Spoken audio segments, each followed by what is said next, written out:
the grip, we talked about the takeaway. Before we get to that moment of impact, you have a tip for people that really does affect not only the takeaway, but the moment of impact as well. Right. I learned this from Scotty Cameron in the Scotty Cameron putting lab. And one of the things I used to do with my stroke was I took the putter back very straight, and then I would loop it outside a little bit and kind of cut across it. Now, I'm not talking a big amount, but it was enough that it was maybe sometimes spinning the ball to the right.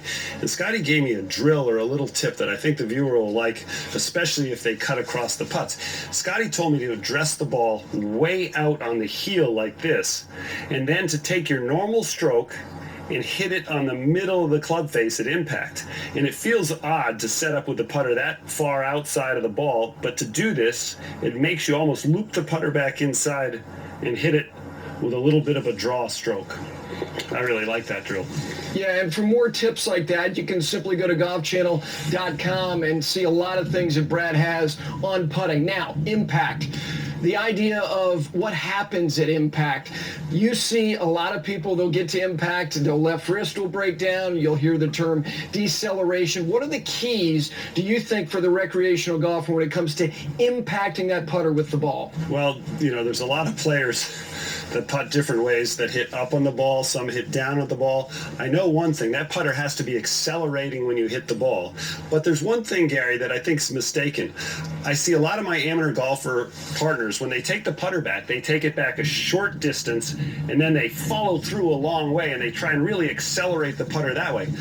I like the example of really trying to make the putter feel like it's going through the toll booth at the same speed for a long time. So it's starting at 10 miles an hour, 20 miles an hour, 30, 30, 30, 30. It's not 10, 20, 30, 40, 50. So it's kind of coasting through there, and there's not ever a conscious point where you're hitting at the ball. It's just going along for the ride, and I think that's what most of the great putters do.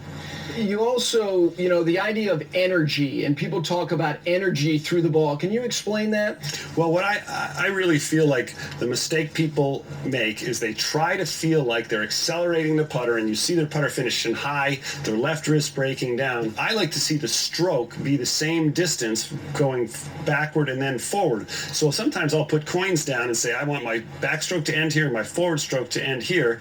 And if you watch my stroke when I hit this putt, you may even notice that my stroke ends quicker than it goes back. And I feel like there's a lot of energy at the ball when I hit that putt. I've heard you say that you think too many players are hung up on their stroke and not the idea of actually holing putts. Well, everybody out here is chasing perfection. We're always trying to improve. We're always trying to get better. And the one mistake I would say that most players make is they forget, hey, look, this is like trying to go make baskets when you play horse with your friends. We're trying to get the ball in the hole with the least amount of shots possible. Let's not get tied up in perfection. Let's use some of that athleticism that everybody has and make more putts that way. And the idea of whether you have a long backstroke or short one, the idea of confidence, trust, believing, and also not getting down on yourself. You're not going to make everything, except you've made everything. Well, no, and you got to remember, the best putters in the world don't make every putt. If you have 30 putts, you've missed how many? 12 of them? You got to make it go in 18 times. So the best putters in the world think the same way over the ball. Even if they've missed the last 10 in a row, they think, I'm going to make this. I'm going to look at this ball, and I'm going to look at the hole, and I'm going to start my stroke. Well, and you and I were talking about this when we watch golf on television. All the fans sit there and they go, they make everything. Well, you know what? Television doesn't show a lot of misses. Right, and they're always showing the leaders who are putting the best that week, too. Exactly right.